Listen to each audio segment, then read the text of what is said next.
안녕하세요. 예, 건강들 하시고요. 이건 또, 아유, 맛있게 생겼네. 감사드리고요. 자, 이제 진도가, 법률행위 끝냈고, 민법 총칙 끝냈고요. 이제, 물권법 들어갈 차례죠? 물권법. 물이 여기 있구나. 자, 그 물권법은 말 그대로 이제 민법은 개인과 개인 사이의 권리 의무 관계, 즉 권리에 대해서 배우신다고 그랬어요. 그 권리 중에 가장 대표적인 게 물권하고 채권. 그래서 이제 이 물권법에서는 이제 물권이라는 권리를 배우시게 돼요. 민법 파트 우리 중개사 시험 범위 내에서는 가장 양이 많고 시험도 가장 많이 나옵니다. 여기서 이제 한 14개 정도가 나와요. 14개에서 15개 정도가 나오는데, 자, 그럼 이제 서론 들어가 보죠. 자, 물권법 서론에 들어가게 되면 이거는 그냥 일반적인 물권 얘기를 하는 거예요. 그럼 다시 얘기하면 물권이라는 권리는 사람에 대한 권리, 물건에 대한 권리, 물건에 대한 권리, 물건을 직접 지배해서 이익을 얻는 거다. 그렇게 쭉 보시고 이런 것은 뭐 볼 필요도 없어요. 당연히 물권의 객체는 물건이 되겠죠. 다만 이제 권리도 물건의 객체가 될 수 있는 경우가 있어요. 인물일권주의 쓸데없고 쭉쭉 넘어가세요. 자, 쭉 넘어가다 보면 이제 나올 때 되죠. 자, 물권의 종류. 자, 우리가 배워야 될 물권이란 권리가 어떤 게 있는지를 보시면, 우리가 이제 민법 파트가 민법 조문이 1118조로 이루어졌는데, 자, 184조까지가 이제 민법 총칙 파트고, 물권법 파트가 185조부터 이제 들어가요. 185조 딱 들어가자마자 물권이란 권리는 법률이나 또는 관습법에 의하는 외에는 임의로 당사자들이 마음대로 창설하지 못한다. 이런 법정을 둬서 물권법의 대원칙을 잡고 있는데, 이걸 물권 법정주의라고 그래요. 물권이란 권리는 법에서 정해놓은 거지 우리가 정하는 게 아니다. 자, 그래서 이제 이런 물권 법정주의를 택했기 때문에 특히 뭐 제가 법 공부하실 때는 여러분 생각을 빼고 하시라고 그랬는데, 특히 물권법은 그래요. 좀 이상하다 생각하더라도 법에서 그렇다고 그러면 그대로 그냥 받아들이고서 들어가셔야지, 이거 아닌 것 같은데 자꾸 의심을 갖고 그러시면 안 된다고요. 그리고 이제 물권법이 이런 주의를 택하고 있기 때문에 우리가 배우는 물권법 조문들은, 이제 민법 조문들은 거의 대부분 강행 규정이 많아요. 강행 규정이. 임의 규정이 이제 몇 개가 있지만 그렇게 생각하시고, 그럼 이 물권 법정주의가 무슨 뜻이냐? 자, 여기서 이제 정리해 볼게요. 물권은 법에 정해졌고 당사자가 임의로 만들지 못한다는 얘기인데, 그 물권에 뭘 법에 정했냐? 물권의 말 그대로 종류하고, 종류. 그 다음에 그 물권이라는 권리의 종류를 법에 정해놨으면 그 물권들의 내용도 법에 정해놓은 거예요. 그래서 물권의 종류하고 내용은 법에서 정하는 거지 당사자가 마음대로 정하는 건 아니다. 여기서 말한 법은 여기서 있죠. 법률 또는 뭐에 의해서? 관습법. 그럼 여기서 말하는 법률은 뭘 얘기하는 거냐? 자, 법은, 법 체계가 우리나라 가장 꼭대기 있는 법이 뭐예요? 헌법이죠. 지금 한참 문제가 되죠. 헌법. 그 밑에가 법률, 그 다음에 명령, 규칙, 조례 쭉 이렇게 내려간단 말이에요. 그럼 여기서 말하는 법률이라는 것은 뭐 명령이나 규칙 이런 걸 얘기하는 건 아니고, 말 그대로 국회에서 제정된, 이걸 형식적 법률이라고 그래요.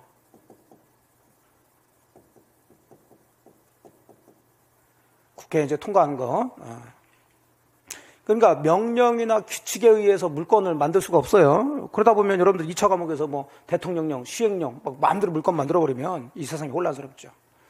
자, 그 다음에 이제 관습법이라는 것은, 이제 이건 법조문은 아니고 말 그대로 우리 조상님들이 좋은 관습에 의해서 살아오신 것을 무슨 문제가 됐을 때 판례에 의해서 그 관습을 가지고 판결 내린 것을 그냥 법으로 인정해 주는 거예요. 그러니까 여기서는 지문이 가끔 물권은 관습법에 의해서는 창설할 수 없다. 그럼 틀린 얘기가 되는 거예요. 물권은 관습법에 의해서도 창설될 수 있습니다. 만들 수가 있어요. 자, 그렇게 이해하시면서 들어가시면 돼요. 뭐 크게 볼 건 없고요. 그럼 여기서 나오는 가장 대표적인 것들은, 자, 뭐 여기 형적 의미, 법률을 의미한다 얘기했고, 자, 이 판례죠. 자, 우리가 소유권이라는 권리를 많이 들어보셨다고. 그럼 소유권이라는 권리는 당연히 물건이겠죠. 네. 소유는 물건을 소유하는 거지 사람을 소유하는 거 아니에요. 그러면 소유권이라는 권리의 종류를 법에 정해놨다고요. 네. 그럼 종류뿐만 아니라 소유권의 뭣도 법에 정해놨다고요? 내용도.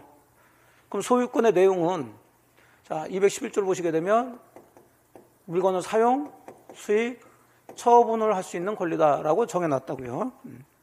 근데 어떤 토지 소유권 가지고 있는 소유권자가 자 뭐라고 그러냐면 이거 옛날부터 이 토지를 온 동네 사람들이 다 사용하고 있다고 상속받았어 자기가. 근데 이 사람이 참 마음이 좋은가 봐요. 그래서 이 동네 사람들 다 사용하게끔 나는 이 토지에 뭔 가지고 있지만 소유권 가지고 있지만 내가 사용 수익하는 것은 영원히 자, 포기하고 다만 그 소유권을 가지고 그 토지를 처분할 수 있는 거 이것만 갖겠다. 자, 그럴 수 있어요 없어요? 없죠. 지 맘대로 만들 수가 없다. 그래서 소유권의 사용 수익 권능은 내용을 얘기하는 거예요. 내용. 이걸 대세적 영구적으로 포기할 수 있냐 없냐? 소극은 안 된다는 얘기예요. 허용되지 않는다. 그 얘기니까 그거 하나 잡으시고요. 자, 이제 구체적으로 그러면 물건 종류, 법에 정해진 물건의 종류를 보시는데 그 법률의 가장 대표적인 게 민법이죠. 그래서 민법에 정해져 있는 물건 종류는 8가지죠, 8가지. 솔직히 이거 다 아시죠? 응? 민법에 정해진 거. 그래서 이제 가장 기본적인 게 무슨 권? 점유권.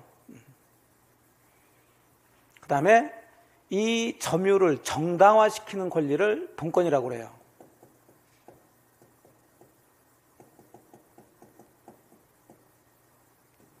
그러니까 점유권은 좀 이따 배우시겠지만, 자, 물건은 점유를 할 수 있고, 점유하면 그것이 권리가 돼요. 근데 물건을 점유한 사람은 두 가지가 있어요. 정당한 점유일 수도 있고, 부당한 점유일 수도 있단 말이에요. 그러면 그 물건을 점유하는 게 정당하려면 뭘 가지고 있어야 돼요? 본권을 가지면서 그 물건을 점유하고 있어야 돼요. 그러니까 예를 들어서 여러분들 앞에 지금 책이 있단 말이에요.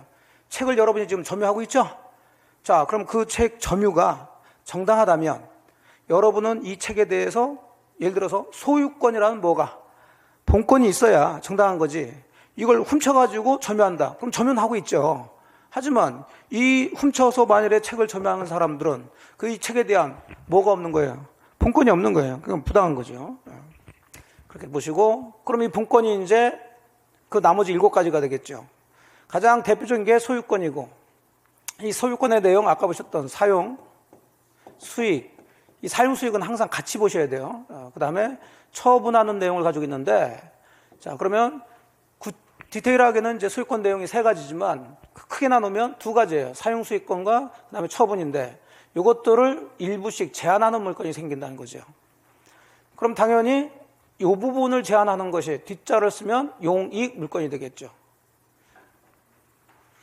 그러니까 용익 물건이라는 권리를 가지고 있는 사람은 자기 부동산은 아니지만 그 부동산을 뭐 할 수 있는 사용 수익할 수 있는 그런 내용을 가지고 있다.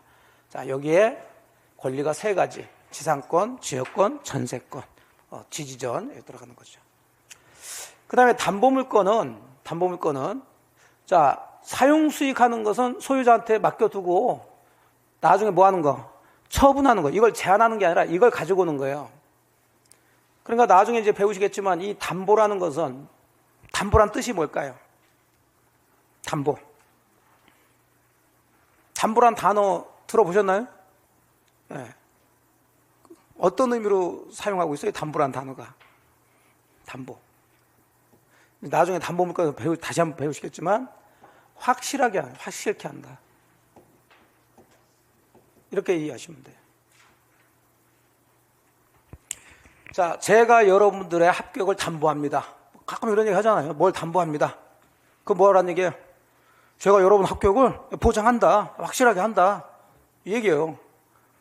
뻥일 수도 있지만 항상 담보는 그런 거죠. 그럼 여기서는 합격을 담보하는 게 아니라 항상 뭘 담보하는 거예요? 채권. 쉽게 해서 돈 받을 거 있는데 이 돈 받는 채권은 이게 확실하게 담보가 안 되죠. 왜? 채무자가 돈을 안 주면 어떻게 해? 배째라고 나오는데. 그래서 이 채권을 확실하게 하기 위해서, 실행시키기 위해서 담보물권이라는 걸 하게 되는데, 이 담보물권 가진 사람은 그러면 기본적으로 채무자가 채무를 이행하지 않으면, 즉 돈을 주지 않으면 그 부동산을 마음대로 뭐예요? 처분할 수 있는, 경매 들어갈 수 있단 말이에요. 소유자가 아니라 하더라도. 이 처분하는 내용이 이쪽으로 들어가는 거죠. 자, 그것들이 이제 세 가지가 있어요. 유치권, 질권, 저당권. 그래서 전체적으로 우리 민법의 물권은 이렇게 8가지가 있는데, 자, 이 중에 우리 공인중개사 시험에서는 이건 안 나오죠. 왜 안 나오는지 여기 나와 있죠.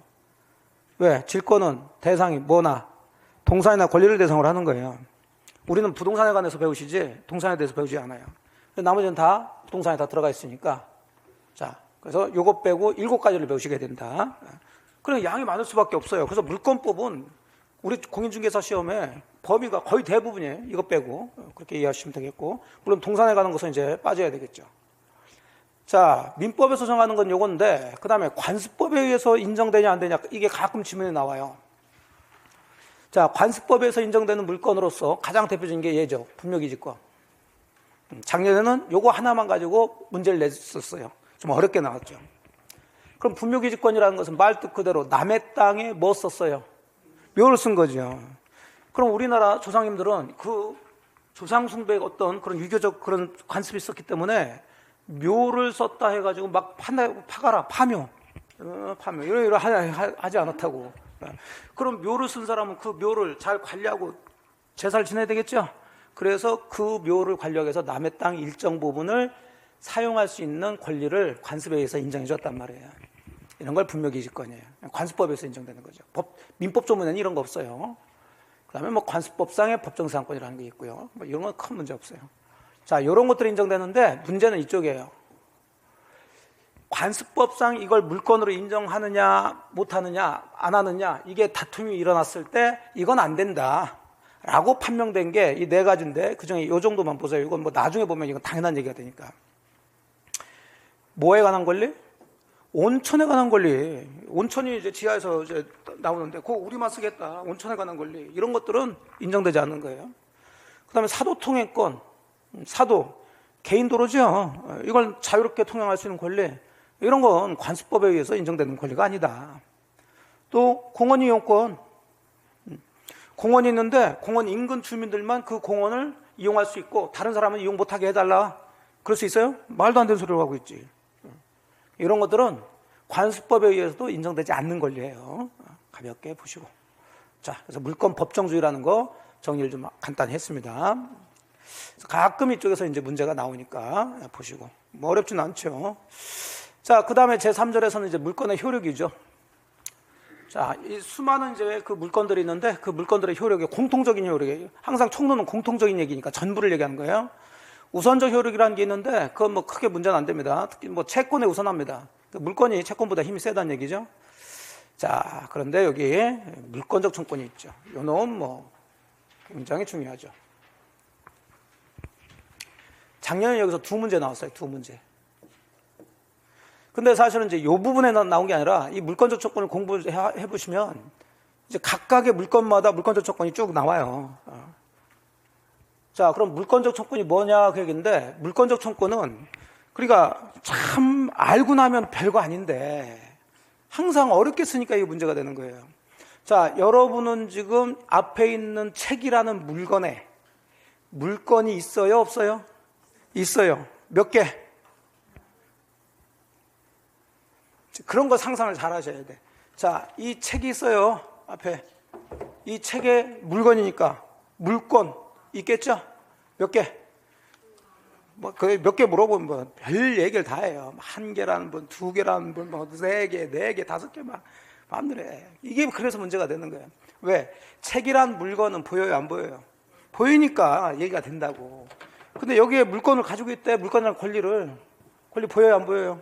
안 보이니까 뭐 1개 가지고 있다는 분, 2개 가지고 있다는 분, 3개 있다는 분, 4개 있다는 분, 별 얘기를 하는 거지. 몇 개일까? 2개, 그렇지. 점유권하고 소유권이 있잖아요. 그래요. 소유권. 자, 그러면 여러분들은 물건을 가지고 있는데 물건이라는 것은 사람에 대한 거예요? 물건에 대한 거예요?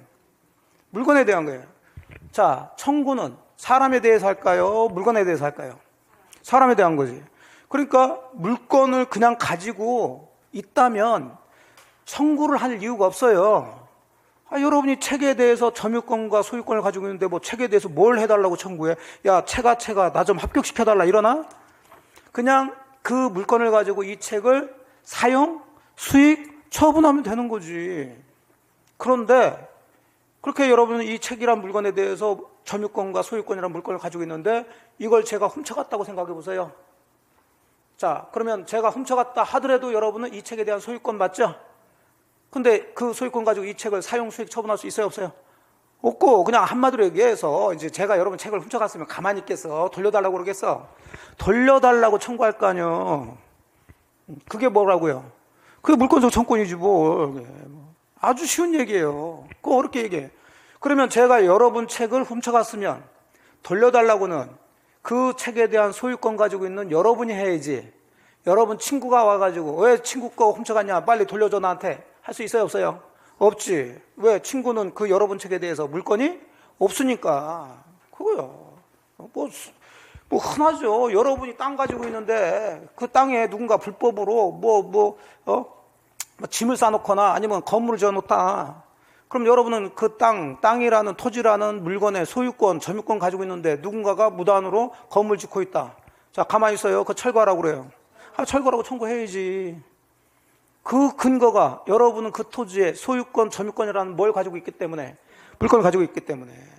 그러면 물권적 청구는 그냥 물건만 가지고 있는 평화로운 상태에서는 물권적 청구권이 나올 이유가 없어요. 그냥 책에서 소유권 가지고 사용하면 돼. 근데 그걸 누군가가 방해하고 있잖아. 침해하고 있잖아. 가져가 버렸잖아. 여러분 땅 위에다가 건물을 짓고 있잖아요. 그럼 여러분이 토지 사용을 방해하고 있지. 그럴 때 그 방해하거나 침해한 사람한테 그러지 말라, 돌려달라, 철거해라 이렇게 청구할 수 있는 권리가 뭐라 한다? 물권적 청구권이라 하는 거예요, 이게. 알고 나면 당연한 얘기잖아요, 이게. 근데 말을 어렵게 한다고. 그래서 뭐 절대권 다 필요 없어요. 자, 물건의 내용 실현이 어떤 사정으로 인해서 뭐 당하고 있어? 방해당하고 있어. 또는 방해당할 염려가 있어. 자, 이럴 때 그 방해를 제거해달라 또는 예방에 필요한 일정한 행위를 청구할 수 있는 권리.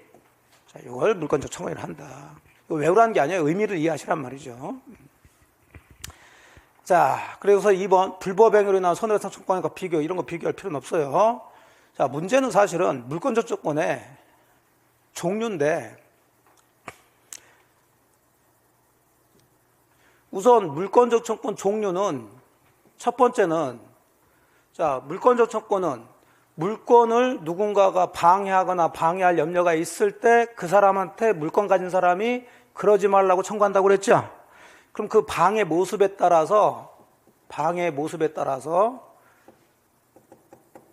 세 가지로 나눠질 수 있어요. 자, 다 얘기했어요. 제가 여러분의 책을 가져갔으면 당연히 여러분은 뭐 해달라고? 돌려달라고. 그리고 반환 청구를 해야지. 물권적 반환 청구권이라는 게 나와요. 여러분 땅에다가 누군가가 불법으로 짐을 싸놓거나 아니면 건물을 짓고 있다 그러면 그거 뭐 해달라고? 치워달라고, 제거해달라고 할 거 아니에요. 그게 제거 청구권이에요. 방해, 제거 청구. 또는 제거를 배제라고 그래요. 배제.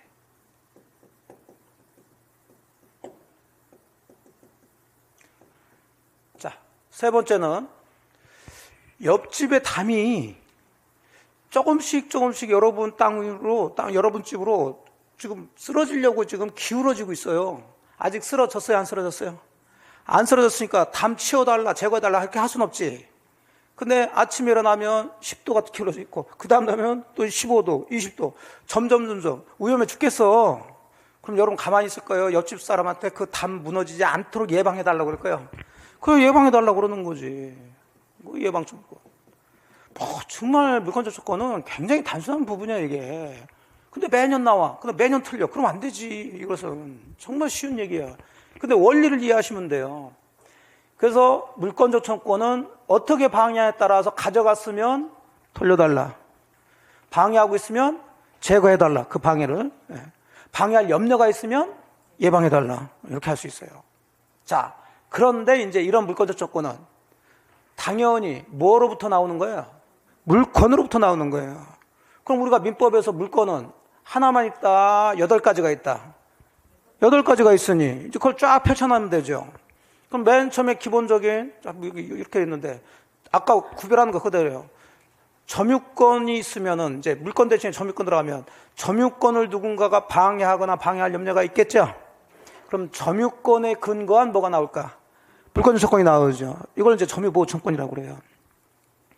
또 물권에는 소유권이 있으니까 또 소유권을 가지고 있는데 소유권을 누군가 방해하거나 방해할 염려가 있다 그러면 소유권에 기한 물권적 조건이 나올 거고. 그리고 여기는 2개밖에 없으니까 언뜻 보면 2개밖에 인정되는 걸로 이렇게 오해할 수 있는데 이렇게 하면 안 되고, 그러면 용익물권은 자 지상권도 있고 지역권도 있고 전세권도 있었죠. 그럼 당연히 지상권도 물권이니까 누가 지상권을 방해하거나 방해할 염려가 있으면 지상권에 기해서 물권적 조건, 지역권에 기해서 물권적 조건, 전세권에 기해서 이렇게 쭉 들어가는 거예요. 그러니까 이런 식으로 하게 되면 민법에서 정해진 물권에 따라서 종류는, 자 물권의 종류가 몇 가지니까 8가지니까 물권적 청권도 8가지가 나와야 돼. 근데 7가지만 나와요. 자, 그러면 이 8개 물권 중에서 물권적 청권이 인정되지 않는 게 있겠죠? 그래요. 그거 기억하시면 돼. 아직 우리가 이제 물권을 다 배우지 않았기 때문에 이게 항상 총 노는 게 어려워요. 나중에 배울 텐데, 담보물권 중에 유치권이라는 애가 있어. 분명히 유치권도 물권이라고 배웠죠? 예. 근데 유치권을 누군가 방해했다고 해서 유치권에 의해서 물권적 조건을 행사할 수는 없어요. 어렵게 써놨는데 유치권은 물권적 조건 인정된다 안 된다? 안 된다. 그렇게 해놔야지.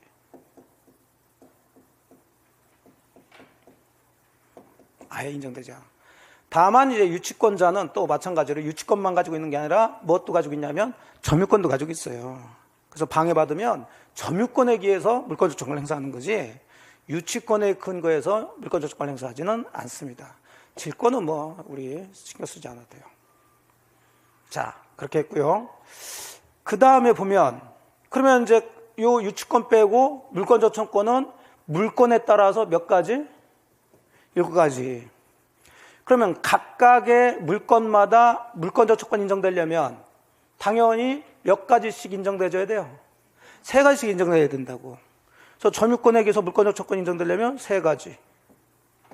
소유권에 의해서 물권적 청권하면 3가지. 이런 식으로 쭉 3가지씩 인정돼줘야 되는데 여기서 또 문제거리가 있죠. 이거 반환이에요, 반환. 반환 청구한다는 것은 결국 그 사람이 그 물건을 뭐 할 수 있어야 돼요? 점유를 할 수 있어야 돼요, 점유. 점유를 할 수 있으니까 나한테 돌려달라 이렇게 하는 거지. 그럼 물건 중에서 점유를 하지 않는 물건은 물권적 청권 인정된다 하더라도 뭐는 인정되지 않을까? 반환. 가장 대표적으로 하면 저당권 생각하세요, 저당권.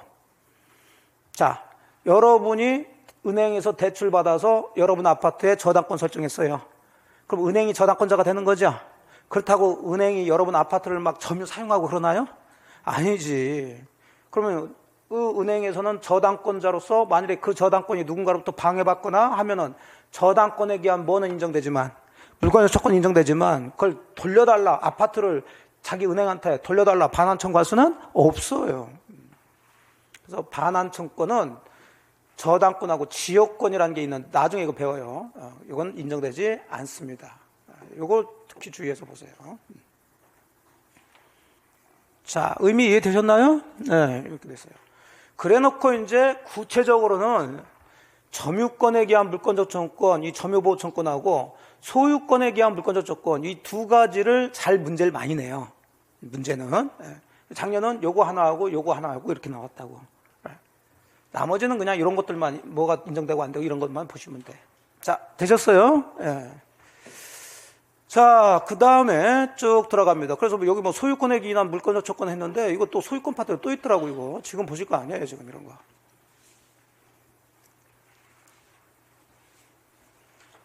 자, 4번 물권적 청권의 성질 보세요. 그러면 물권하고 물권적 청권은 같은 권리, 다른 권리? 물권하고 물권적 청권은 뭘 고민을 해. 다르니까 물건하고 물건하고 다를 썼잖아. 우리 공부하신 분들이 그런 걸 고민하시더라니까. 여러분이 가지고 있는 소유권하고 그 물건을 가져갔을 때 가져간 놈한테 돌려달라는 청권하고는 다른 얘기지. 다른 얘기지만, 다른 권리지만 떨어져 있을 수는 없단 말이에요. 왜? 물권적 조건은 물건으로부터 나오니까. 그래서 항상 물권적 조건은 물건과 운명을 같이 해요. 그걸 물건에 의존한다고 그런다고. 운명을 같이 해요. 그 얘기는 물건이 다른 사람한테 넘어가면 이 물건에서 나온 물권적 청권도 같이 넘어가야지. 물건이 없어졌으면 이 물건에서 나온 물권적 청권도 같이 없어져야 된단 말이에요. 그러니까 굉장히 단순한 얘기죠. 그러면 당연히 물권적 청권을 누가 행사하느냐 이런 얘기가 나오면 현재 뭘 가진 사람이 물건 가진 사람이지 과거에 가졌던 사람이나 앞으로 가질 사람들은 행사할 수가 없지. 이거 당연한 얘기예요. 그래서 여기 보면 따라서 소유권에 기한 물권적 청권을 얘기했는데, 자, 소유권에 기한 물권적 청권을 소유권과 분리해서 전 소유자에게 유보 남겨놓고 행사시킬 수 있겠어요, 없겠어요? 말도 안 되는 소리 하고 있어요. 또 소유권을 상실한 전 소유자는 당연히 불법 점유자에 대해서 소유권에 기한 물권적 청권을 행사할 수 없다라고 하는 거죠. 이거 외울 이유가 없는 얘기죠. 되셨고요. 그 다음에 이제 이 물권적 청권은 항상 물건과 운명을 같이 하니까 특히 소유권에 기한 물권적 청권은 소유권 자체가 소멸시에 걸리질 않아요. 즉 소유권이란 물건은 아무리 행사하지 않고 10년, 20년 지났다 해가지고 없어지는 거 아닙니다. 내 거면 영원히 내 거예요. 그럼 당연히 여기서 나온 물권적 청권도 소멸시에 걸리질 않죠. 그 다음에 여기서 살짝 전체적인 걸 보게 되면 좀 빠진 게 있는데, 빠진 거 어디 있는지 모르겠지만은, 자, 물권적 청권이 발생하기 위해서는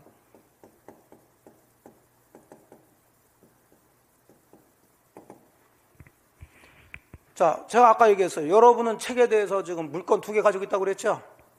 자, 지금 현재 여러분 이 상태에서 여러분은 물권적 청권이 행사할 수 있어요, 없어요? 그러니까 발생됐어요, 안 됐어요? 안 되지. 누가 여러분의 소유권이나 점유권을 방해한 사람이 없잖아요. 그러니까 이해되셨죠? 예. 그런데 제가 그 책을 훔쳐갔다. 그럼 당연히 그때 이제 여러분은 소유권이나 점유권에 의해서 물권적 조건, 돌려달라는 반환 조건이 발생되는 거죠. 자, 그러면 항상 물권적 조건은 물건을 가지고 있는데 누군가가 그 물건을 뭐하고 있을 때, 방해나 방해할 염려가 있을 때 발생하는 거예요. 여기까지 이해되셨죠? 그러면 여기서 이제 시험 문제가 나오는 거예요. 그러면 방해하는 사람이, 물건을 방해한 사람이 고의 과실로 방해했을 때만 물권적 조건이 발생되느냐, 고의 과실이 없더라도 방해됐으면 물권적 조건이 발생되느냐, 이 얘기예요. 즉 고의 과실을 우리가 귀책 사유라고 그러죠. 방해자의 귀책 사유가 필요하다, 필요 없다? 필요 없죠. 그렇죠. 제가 일부러 여러분 책을 훔쳐가도 여러분 돌려달라고 하는 거고, 여러분 책을 제 책인 줄 알고 가져갔어도 돌려달라고 하는 거예요. 어쨌든. 그래서 방해자의 귀책 사유, 귀책 사유는 필요하다, 필요 없다? 필요 없어요. 고의 과실로 방해할 이유가 없단 말이에요. 이런 것들은 이제 시험 문제 나오는 지문들이고, 그리고 나서 이제 점유권 가면 점유권에 기한 점유보호 청권을 배우시고, 소유권 가면 소유권에 기한 물권적 청권을 배우시고 이렇게 한다고요. 여기서는 이제 전체적인 이런 틀을 잡고, 그러니까 이제 이게 문제가 되는 거예요. 여기서는 기본 틀을 잡았는데 나중에 점유권에 가가지고 점유보호 청권을 배우려면은 이걸 토대로 해서 배우셔야 되겠죠? 생각이 날까 안 날까?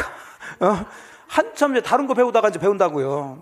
그래서 되도록이면 이런 것은, 물론 이건 기본서니까 그렇게 쓸 수밖에 없는데, 나중에 요약서나 이런 거 가게 되면 이런 기본적인 하고, 그 다음에 점유보호 청권, 소유권의 물건 같이 써버려야 돼요. 그래서 사실은 이게 또 비교가 된다고. 똑같은 물권적 청권이지만 점유권에 의해서 반환 청구하는 거하고 소유권에 의해서 반환 청구하는 것은 같을까 다를까? 달라요, 이게. 그러니까 이걸 뚝뚝 떨어뜨려서 공부하시게 되면, 공부할 때는 그건 아는데 나중에 보면 이게 섞여버려야 된다고, 이게. 그래서 같은 평면에서 공부를 하시는 게 좋다. 일단은 물권적 청권 이 정도에서 정리를 좀 해주시면 되겠고, 비용 청구 얘기가 나오는데 뭐 나왔으니까 또 이것도 2번 우리 시험에 나왔으니까, 자, 여러분 토지 위에 서로 토지에 대한 소유권을 가지고 있어. 을이 무단으로 건물을 졌어요. 그럼 당연히 여러분 토지 소유자는 을에 대해서 건물을 뭐 해달라? 철거해달라 청구할 수 있는데 이걸 이제 제거 청구권이라고 그래요. 내 땅에서 제거. 그럼 당연히 이거 물권적 조건이죠? 그럼 건물을 철거하려면 돈 들어야 안 들어요? 들지. 자, 이걸 누가 부담하는가 그 문제예요. 아니, 상식적으로 여러분이 부담하면서 철거하라고 그래. 무단으로 건물 진 사람이 부담해야 돼. 무단 이 사람이 부담해야 되는 거예요, 기본적으로. 그럼 여기서 문제가 되면 그럼 이 사람이 부담해야 되는데 안 한다. 그럼 여러분은 물권적 조건에 근거해서 이 철거 비용까지 달라고 청구할 수 있는가 그 문제죠. 자, 물권적 조건의 내용은 아까 보셨어요. 뭐 해달라는 거? 반환, 그 다음에 뭐 해달라는 거? 그 다음에 뭐 해달라는 거? 이게 물권적 조건이지. 법에 비용 달라는 얘기가 있었어요, 없었어요? 없으면 비용 청구는 물권적 조건의 내용이 아니죠. 그냥 단순히 보시면 돼, 법대로만. 아, 이것도 달라고 해야 될 것 같은데, 내 땅인데? 혼자 막 생각하시면 안 돼. 그래서 비용 청구할 수 있는 권리는 물권적 조건에 포함되지 않아, 당연히. 왜? 물권적 조건은 반환 청구, 제거 청구, 예방 청구만 할 수 있기 때문에. 그래서 방해 배제 비용을 청구할 수는 없다. 되셨어요. 자, 이렇게 해서 이제 기본적인 얘기를 했고, 다시 이제 계속 총론 나오는 거예요. 쭉쭉 넘어가세요. 오늘은 프린터 없습니다. 이제 문제인데, 뭐 문제는 앞에 건 뭐 풀 필요 없고, 점유권 파트에서 이제 푸는데, 뒤에 보니까 뭐 문제가 괜찮은 문제들이 있어서, 교재 가지고 문제를 푸시면 돼서 일부러 만들지 않았습니다. 자, 이제 물권의 변동 나오죠. 아직 총론이에요, 물권법. 자, 그럼 물권의 변동은 그냥 목차가 나오면, 새로운 목차가 나오면 그냥 읽지 마시라고요. 이게 무슨 뜻인지를 잘 보면서 들어가시라고. 그러면 우리는 민법 맨 첫날, 첫날 여러분과 제가 처음 만났던 날, 뭘 배우셨냐? 권리 변동을 배우셨다고.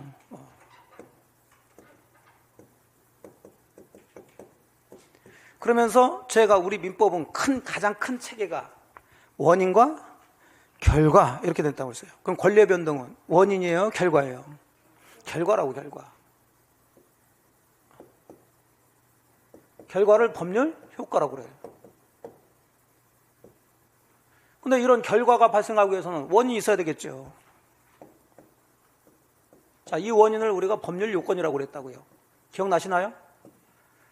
그럼 수많은 원인, 법률 요건들이 있을 텐데 이걸 크게 둘로 나누면, 자, 당사자 의사표시가 포함된 뭐하고?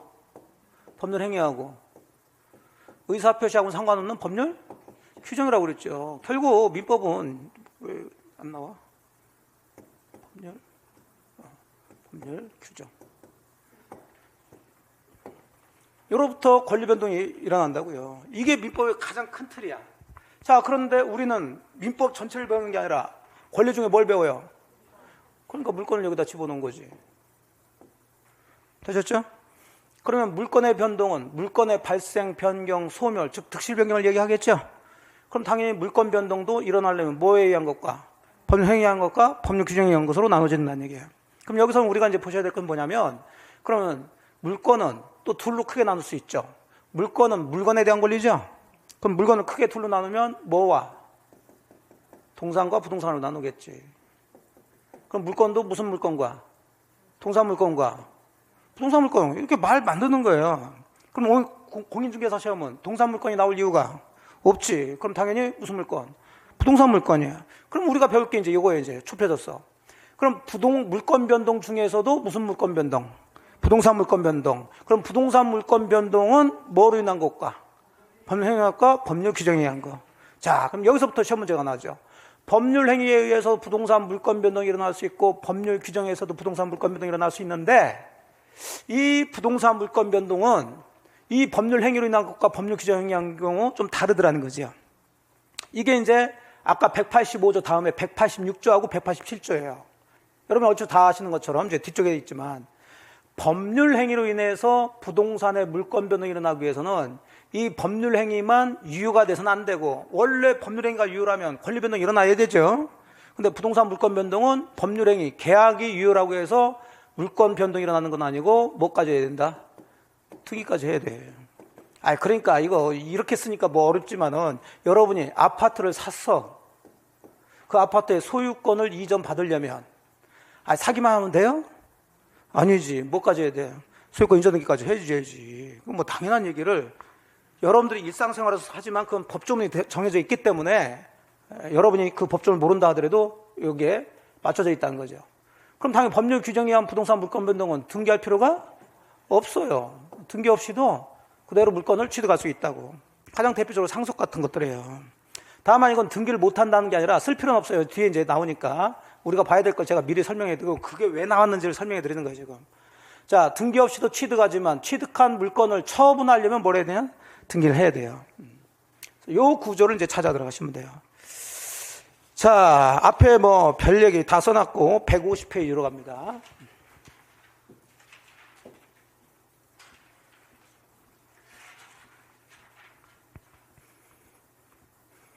좋죠? 막 넘어가니까.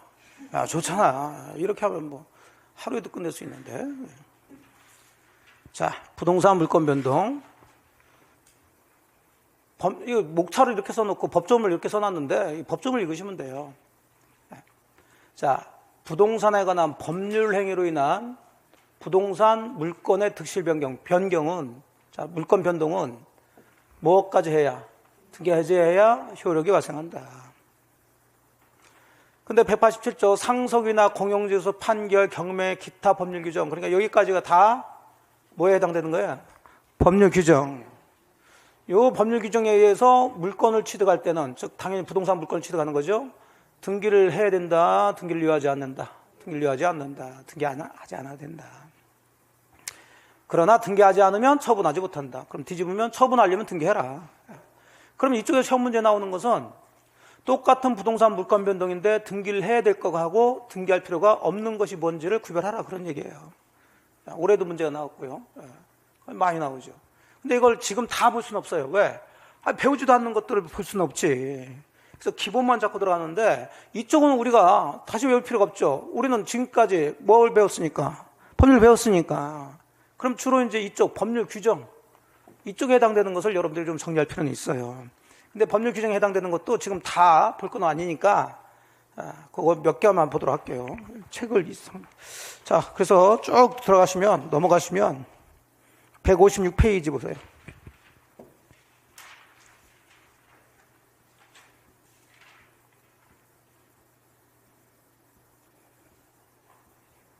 (156페이지)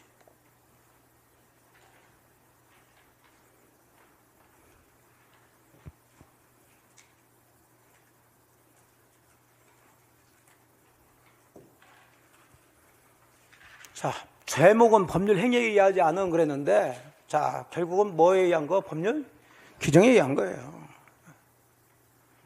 그럼 법률 규정에 의한 것들이 뭐가 있느냐? 일단 187조에서는 네 가지를 예를 들어 놨어요. 상속, 공용징수, 판결, 경매. 근데 이것만 법률 규정이 아니라 기타 그랬으니까 많은 것들이 있다는 얘기예요.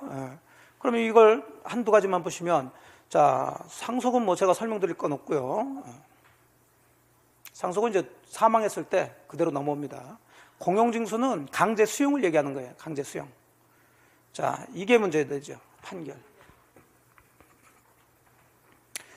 자, 판결의 종류에는 세 가지가 있어요. 이행 판결, 확인 판결, 형성 판결이 있는데 그러면 등기 없이도 부동산 물권 변동이 일어나는 것은 모든 판결이 다 그러냐?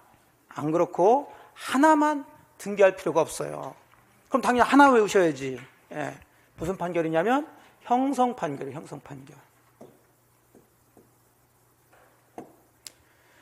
주로 이행 판결 가지고 장난 많이 칩니다. 이행 판결은 판결을 하더라도 그럼 등기를 해야 돼요? 할 필요가 없어요? 해야 돼요. 이것들은 등기가 필요해요.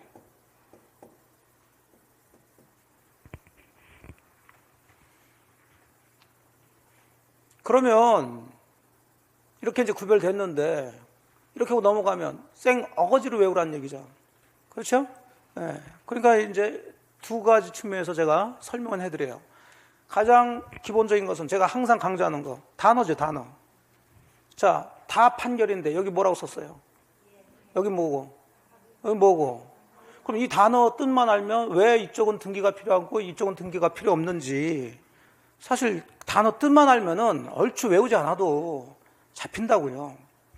자, 형성이란 단어는 제가 설명해 드린 기억이 있어, 저는. 하지만 앞에 계신 분들은 들은 기억이 없다고 그래. 응? 저는 설명한 기억이 있는데 앞에 들으신 분들은 들은 기억이 없다고 그래. 형성이란 단어는 무슨 뜻을 가지고 있나요? 그렇지, 일방적. 아이고, 다행이다. 그래. 제가 취소권 할 때 설명드렸어, 앞에서. 여러분이 사기를 당해가지고 저한테 쓸데없는 땅을 샀다고요. 사기당한 줄 알았으면, 물론 여러분이 취소도 할 수 있고 안 할 수도 있지만, 여러분이 이 계약을 취소할 수 있는 권리를 가지고 있는 거죠. 그러면 취소권은, 자, 여러분이 취소권을 행사하면 이 계약이 취소되는데, 그게 원하는 게 여러분이 취소하고 싶어. 그럼 여러분이 취소를 한다면 그 계약을 없애버리겠다는 얘기인데, 그럼 그 취소는 상대방인 사기친 놈하고 합의를 해야 돼요? 여러분이 일방적으로 하면 돼요? 일방적으로 하면 되지. 그렇게 여러분이 그 계약, 유효인 계약을 취소시켜서 무효화시킬 수 있는 권리를 우리가 무슨 권? 취소권. 그 취소권 가졌단 말이에요. 그 취소권이 바로 대표적인 무슨 권에 해당된다? 형성권에 해당된다 라고 설명드리는 거죠. 취소권이나 나중에 해제권 뭐 이런 것들이 다 형성권이에요. 그러면 형성이라는 단어가 일방적으로 뭔가를 성이니까 성립, 만든다 그 얘기예요. 그러면 형성권은 권리로 일방적으로 법률관계를 만드는 거겠죠. 그럼 여기서는 권자를 썼어요, 이제 판결을 썼어요. 그러면 그대로 해설하세요. 그러면 무엇으로? 판결로 일방적으로 법률관계가 뭐 돼? 성립되니? 이미 성립됐는데 뭘 또 등기를 해? 근데 여기 보세요. 확인 판결은 잘 안 나오니까 이행이란 단어를 보세요. 이행 앞에는 항상 뭐가 붙을까요? 권리, 의무. 의무지. 권리는 행사하는 거고. 그러면 의무는 의무를 지고 있는 사람이 있겠죠? 그럼 의무 지고 있는 사람은 그 의무를 뭘 해야 돼? 이행해야 되는데 했을까 안 했을까? 안 했죠. 그러면 의무의 반대는 뭐예요? 권리. 그러면 이 사람 반대는 권리를 가지고 있는 사람이겠지. 그러면 의무자가 의무를 이행해야 되는데 이행하지 않으면 당연히 권리 가진 사람이 그 의무자를 상대로 소송 걸겠죠. 가장 대표적으로 제가 여러분들한테 제 아파트를 팔았다고요. 그러면 여러분이 대금 줬으면 저는 아파트 소유권을 여러분한테 이전할 뭐가 있어? 의무가 있는데 제가 잔금만 받고선 소유권 이전을 해줘 안 해줘? 안 해주면 여러분들은 제가 소유권 이전 등기 해줄 때까지 10년, 20년 기다리겠죠? 기다릴 거요? 소송 들어올 거 아니에요. 야, 이놈아, 왜 너는 팔아놓고 대금까지 다 받아놓고는 소유권 이전 의무를 이행하지 않냐? 빨리 이행하라고 소송 들어온단 말이에요. 그 판사가 보니까 맞아. 팔아놓고 잔금 받고선 소유권 이전을 안 해주네? 그럼 여러분이 이기는 걸로 판결 나오겠지. 그게 무슨 판결이야? 그 이행 판결이에요. 그 판결문에는 몇 년 몇 원을 칠 매매로 난 소유권 이전 등기 의무를 뭐하라? 이행하라. 이렇게 나온다고. 그렇다면 여러분과 제가 매매 계약을 이미 했단 얘기, 안 했단 얘기야? 했지. 했으니까 권리 의무가 있고, 권리 의무가 있는데 의무자가 이행하지 않으니까 권리자가 소송 걸어서 이긴 판결이에요. 이행 판결은. 기본적으로. 그럼 이건 등기까지 해야 돼, 안 해야 돼? 해야지. 여러분이 사서 이전 받으려고 하는 거니까. 다만 이전 등기를 제가 해줘야 되는데 안 해줬기 때문에 소송 받아가지고 이제 돌아가는 거지. 그래서 이행 판결이 현실에는 가장 많아요. 돈 빌려주고, 그럼 돈 빌려간 사람은 돈을 갚아야 될 의무를 이행해야지. 근데 돈을 갚아 안 갚아? 안 갚아서 소송 걸겠지. 그래서 이겼어. 무슨 판결? 이행 판결이지. 그럼 항상 법률 관계가 맺어져 있는 상태예요. 여기서는 법률 행위를 했단 말이에요. 이해되셨어요? 네, 그렇게 들어가세요. 그렇게 해서 뭐 단어로 해서 정리를 좀 하시고. 그러면 우리 시험에서 형성 판결에 해당되는 것은 하나밖에 안 나와요. 그래서 설명드리기가, 이건 예를 들어서 설명드리기가 어려워요. 다만 형성 판결은 저쪽 가족법에 많이 나와요. 가족법, 이혼 소송이라든지 이런 것들이 이제 형성에 소위해서 형성 판결이야. 그런 건 우리하고 상관이 없으니까 그냥 등기할 필요가 없는 판결, 무슨 판결? 형성 판결. 그렇게 알아두시고 들어가시면 돼요. 자, 그 다음에 이제 보셔야 될 게 경매, 뭐 당연한 얘기고. 기타 법률 규정을 봅시다. 여러분이 빈 땅 나대지에다가 건물 한 채를 신축했어요. 자, 그 건물 아직 등기하지 않았습니다. 그럼 이걸 어떻게 물어보냐에 따라서 여러분이 정답을 말하는 경우도 있고 아니면 정답을 말하지 않는 경우도 있는데, 그냥 그 건물을 여러분이 아니라 누군가 건물을 신축했습니다. 자, 아직 보존 등기하지 않았어요. 그냥 건물만 덩그러니 그냥 지어놓은 거예요. 그 건물 진 사람이 소유권 취득했냐 안 했냐 그러면은 글쎄 했는지 안 했는지 모르겠다 이렇게 그래. 근데 여러분이 직접 이제 얘기해가지고 여러분 빈 땅에다가 건물 한 채 졌어요. 그거 아직 등기 안 했습니다. 그 건물 누구 거요? 그럼 내 거 그런다고. 이렇게 물어보면 이제 알아요. 그러면 그 얘기는 신축 건물의 소유권 취득하기 위해서는 등기를 반드시 해야 된다, 할 필요가 없다. 할 필요가 없는 거예요. 왜냐하면 법 체계는 전에도 말씀드린 것처럼 항상 어느 물건이 있으면 여기에는 소유권이라는 권리는 있다 없다? 있지. 항상 그렇게 하고서 전제를 깔아요. 다만 저당권이니 지상권이 전세권 같은 경우는 당연히 있는 건 아니지. 그것들은 계약을 해서 등기까지 해줘야 되지. 근데 소유권은 항상 있다. 이거 소유권 있어요 없어요? 있어. 누군가 가지고 있단 말이에요. 그렇게. 그럼 이것도 건물이니까 소유권은 그대로 취득하는 거예요. 되셨나요? 예. 네. 자, 그러면 여러분이 건물 한 채 져서, 자, 소유권은 등기를 해야 돼, 하지 않아도 돼. 하여 취득했어요. 근데 소유권이 보여요, 안 보여요? 안 보이니까 남이 알아주질 않아. 어? 여러분이 뭐 자랑하고 싶고 하는데 여러분 거라고 아무리 얘기해봐야 누가 믿어주질 않아. 그래서 여러분이 이 소유권을 토대로 해서 등기를 맨 처음에 들어가는 것을 무슨 등기라고 그래요? 소유권 보존 등기라고 그래. 그러니까 보존 등기 해야 소유권 취득하는 건 아니란 말이에요. 보존 등기를 해야 비로소 요 건물에 대해서 등기부가 만들어질 뿐이죠. 그리고 이 건물을 여러분이, 자, 이거 담보해가지고 돈 빌리고 여기다가 저당권을 설정해요. 그럼 저당권이라는 권리는 그냥 당연히 발생하는 게 아니라 별도로 여러분과 돈 빌려준 사람이 저당권 설정, 계약을 하고 법률행위니까 뭐까지 해야? 등기까지 해야 되겠죠. 그럼 등기부에 저당권 등기가 붙어 있다고. 그럼 현재 등기부 갑구에는 여러분이 누구로 나타나 있고, 소유자, 을구에는 을이 누구로? 저당권자로 나타나 있어요. 자, 여기 되셨죠? 이런 상태에서 이 건물이 태풍이 불어가지고 무너져 버렸어요. 자, 이 저당권 있을까 없을까? 없어졌나요? 계속 존재하고 있나요? 이제 그런 걸 잘 하셔야 된다고. 이게 항상 문제가 돼. 건물은 있어요, 없어요? 근데 왜 어떻게 잘 알아? 보이니까 무너졌다고 그러니까. 근데 그 건물에 있는 저당권하고 소유권은 있냐 없냐 그러면은 안 보이니까 대답을 못 해. 그럼 논리적으로 들어가야지. 논리적으로. 이 권리는 물권이요, 채권이요? 물권. 물권은 뭐에 대한 권리? 그럼 전제 조건이 물건이 있으려면 뭐가 있어야 돼? 물건이 있어야 물권이 있는 거지, 논리적으로. 그럼 안 보이는 건 논리적으로 들어가줘야 돼요. 그러면 이 건물이 있었으니까 소유권도 있었고 저당권도 있었죠? 근데 건물이 태풍 불어서 무너져서 없어졌다면서요? 그러면 등기부에는 여러분이 소유자로 돼 있고 얘가 저당권자로 돼 있겠지만 현실적으로 소유권이나 저당권이 있겠어요, 없겠어요? 없지. 그건 외우는 게 아니라 그건 논리란 말이에요, 논리.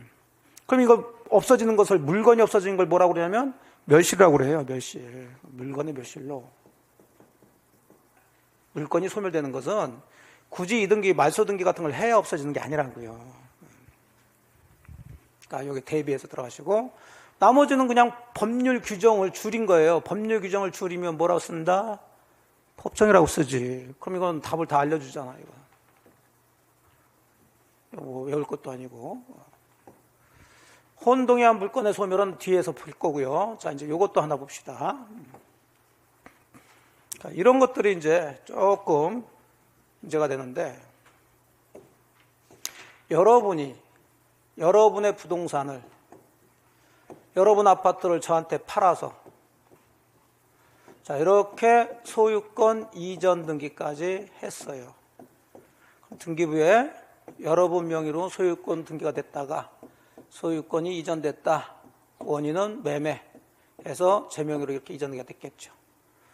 자, 그럼 법률행위로 인해서 부동산의 물건이 변동되기 위해서 뭘 했어요? 등기까지 했으니 등기 타고 여러분의 소유권이나 물건이 저한테 넘어온 거죠. 자, 그런데 이 매매계약이 보니까 무효더래.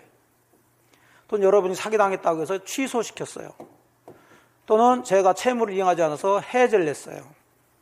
무효니 취소니 해제는 각각 다른 얘기지만 얼추 비슷한 것은 이 계약의 효력이 처음부터 있다 없다 없어지는 거예요. 자, 그렇다면 이 소유권이라는 물건, 보이지 않는 물건이 등기 타고 저한테 오기 위해서는 두 가지가 갖춰져야 되죠.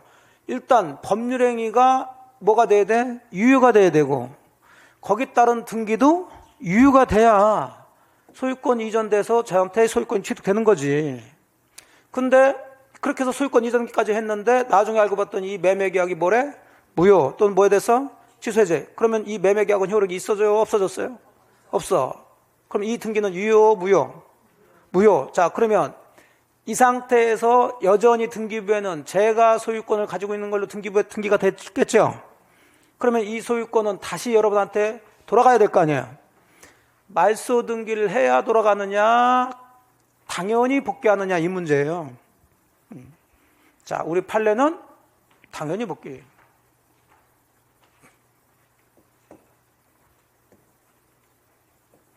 등기를 하지 않는다. 그러니까 이런 것들이 법적 사고라고요. 그럼 이 상태에서 실제 소유권은 누가 가지고 있는 거예요? 갑이 가지고 있죠. 이 상태에서 등기부를 떼어보면 소유자로 누구 나와요? 을이 나오지. 그러면 등기는 실제 권리관계를 등기부란 장부에 공시를 하는 거죠. 이거 제대로 공시된 거예요? 안 된 거예요? 안 된 거지. 그러면 이거 그대로 놔두면 돼요? 안 돼요? 안 돼야지. 그럼 어떻게 해야 돼요? 말소해야지. 그러면 당연히 여러분이 을한테, 저한테 그 등기 이제 매매계약 무효 취소 해제됐으니까 뭐 해달라고?